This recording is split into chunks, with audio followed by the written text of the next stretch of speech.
All right, we're going to show you how to use the attachment widget.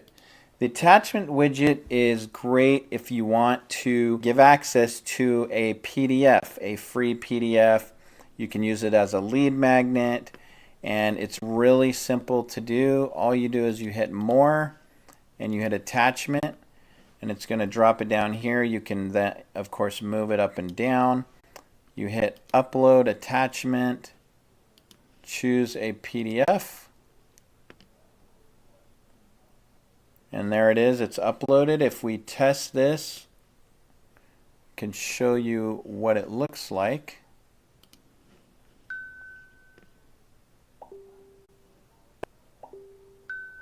So there it is. It is a PDF. If you click on this, it actually opens up the PDF and they're able to view it or download it.